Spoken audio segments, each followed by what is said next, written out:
Hi, my name is Deepak Malhotra, and I'm a professor of negotiations at Harvard Business School. I'm also co-author of the book, Negotiation Genius, and author of the book, Negotiating the Impossible. In this series of videos, I'm talking about the topic of negotiation, and in each clip, I talk about one key idea, a principle, a tactic, or an approach that I hope will help you as you navigate your own deals and disputes.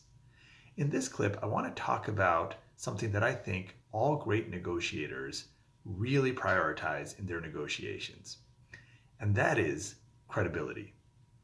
Truly effective negotiators that I've met in all walks of life, diplomats, business negotiators, even people that you run into in relational contexts, the most effective negotiators will guard their credibility with their life.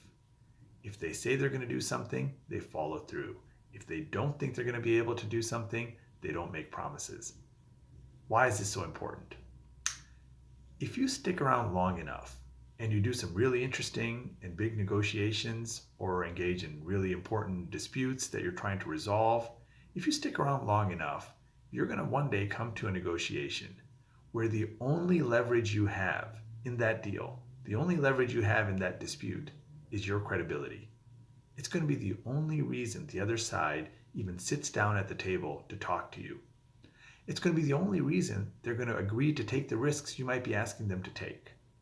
And on that day, you are going to be really glad you did not allow your credibility to just dissipate over the years that you were negotiating in the past. Because that's usually how it happens. It's rarely the case that somebody loses their credibility, loses their reputation because they did one really bad thing. Now, of course, we can think of people like that. They usually make it into the newspapers. But most people don't lose their credibility. They don't lose their reputation by doing one really major thing that everybody heard about that was very bad. Rather, most people lose their credibility a little at a time. They make deals, they make promises, they say things, they don't always follow through on them. When things are a little costly, they cut corners. When things are a little inconvenient, they do things that might rub people the wrong way, but hey, it was worth it because it helped them out.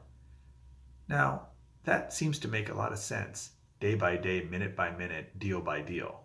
But at the end of all of that, you end up being one of those people that has very little credibility. And think about it in your own organization, in your own industry, in your own country. The people that you know don't have that kind of credibility. In my experience, the reason truly effective negotiators guard their credibility with their life is because they've been in too many situations where their credibility is the greatest asset that they have. It is the greatest source of leverage that they have. So not only is it unethical to do things like break promises or make false promises or cheat or lie or steal, but it's also bad strategy. The reason effective negotiators guard their credibility with their life is because being credible, no matter how costly it is in the short run to maintain that credibility, actually does pay off if you play the game long enough. Good luck.